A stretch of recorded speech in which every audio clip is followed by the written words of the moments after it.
Mirë se vini në kanalin ton, mos harroni të bëni subscribe dhe të klikoni si përziles për të marrë njoftimet më të reja. Faleminderit! Mjeku çudit botën, ky gabim që bëni me bukën do t'ju kushtoj jetën. Edhe pse është një ushqim, i domosdoshëm duhet të jeni të arsyeshëm me bukën. Ndonse e shijshme, buka mund të ndikojë negativisht në shëndetin e organizmit, në qoftë se ajo merret në sasi tepër të mëdha. Në qoftë se ju po e teproni me bukën, atëherë ekziston mundësia që ju të përjetoni disa nga simptoma, si këto në vijim. Problemet me tretjen. Në qoftë se ju do të jeni alergjik ndaj glutenit dhe nuk jeni të vetëdijshëm për këtë, shpesh mund të ndiheni të fryrë dhe gjithashtu mundet që të përjetoni kapslok sepse zorët janë të bllokuara. Gjëja më e mirë që ju mund të bëni në këtë rast është që të kryeni një sër testesh për të parë nëse jeni alergjik ndaj glutenit. Ndjenja e shpeshtë e urisë.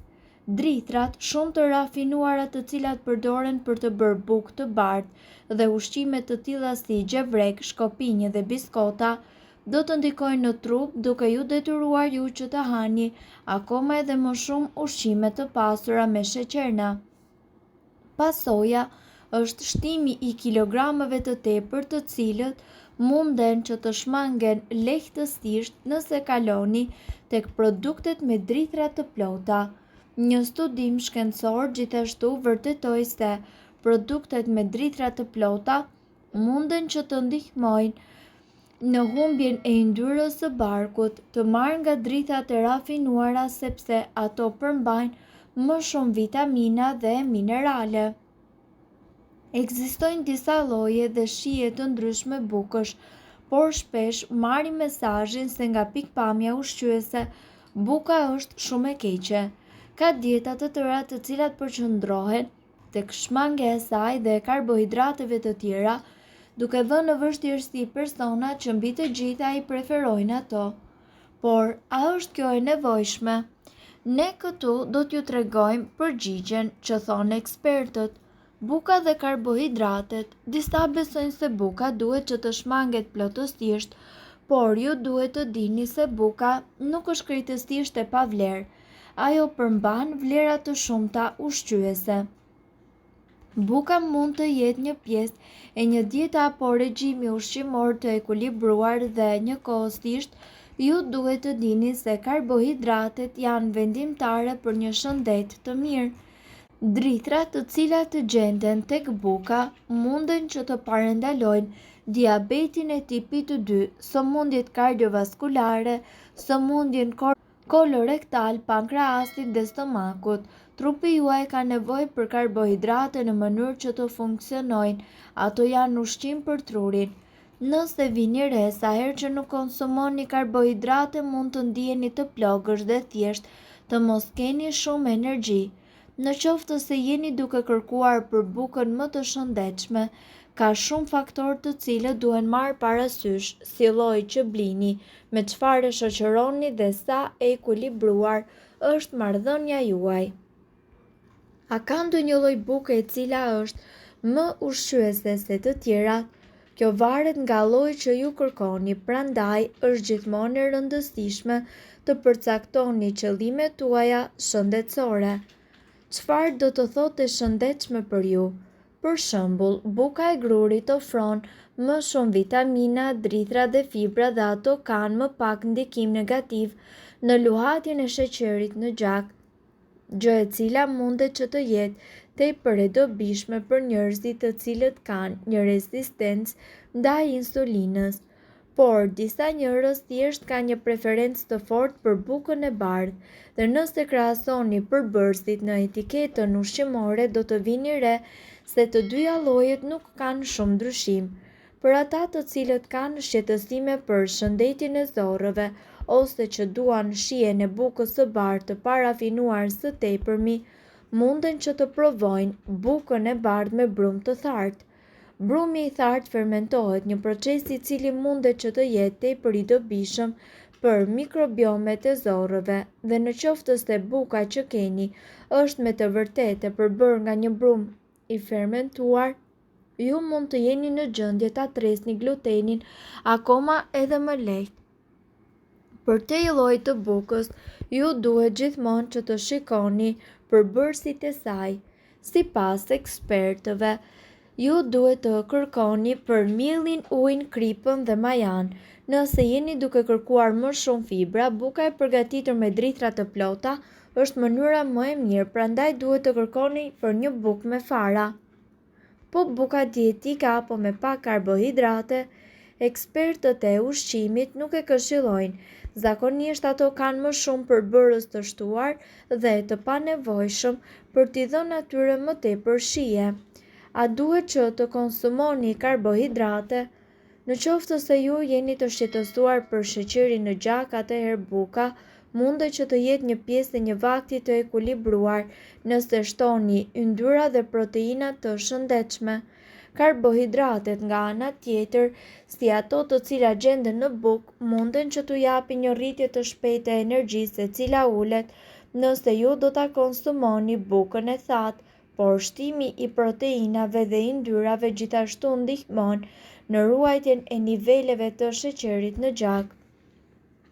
Pavarësisht nëse është bukë me drithra integrale apo bukë e bardhë, dietologët këshillojnë ta shoqëroni atë me proteina dhe me yndyra të shëndetshme, por nëse jeni duke bërë mëngjes, provoni ta kombinoni tostin me vezë, avokado ose me gjalp kikiriku. Për drekë, sanduiçet e kombinuar me proteina, yndyra tepër të shëndetshme dhe karbohidrate janë njëkohësisht perfekt.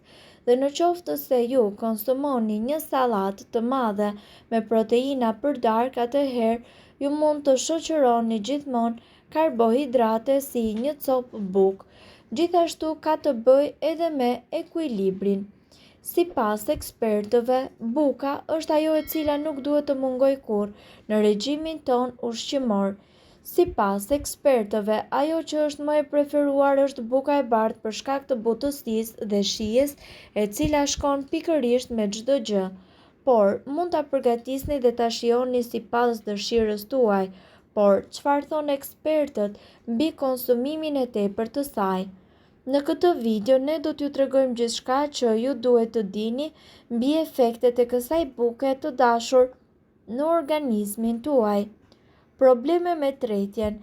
Sipas ekspertëve, buka e bardhë përbëhet nga gruri i përpunuar që shpesh gjatë këtij procesi humbet edhe fibra, të cilat ndihmojnë në tretjen e mirë.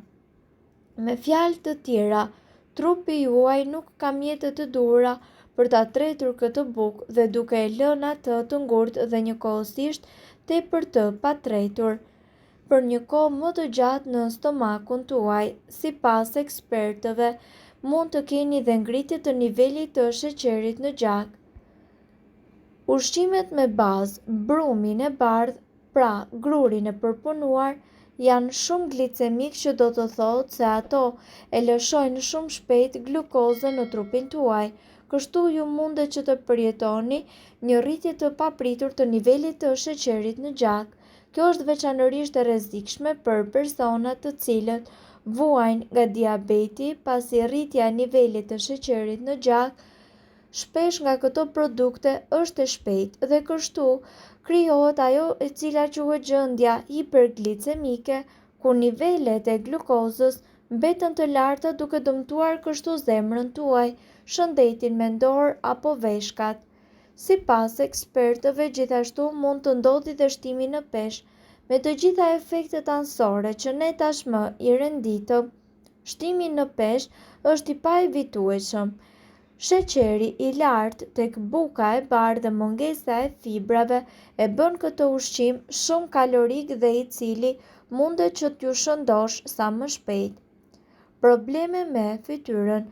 Lëkura e ndjen çfarë ju konsumoni, ndaj nëse konsumimi i tepërt i bukës së bardhë ndodh, atëherë në fytyrën tuaj do të dalin puçra.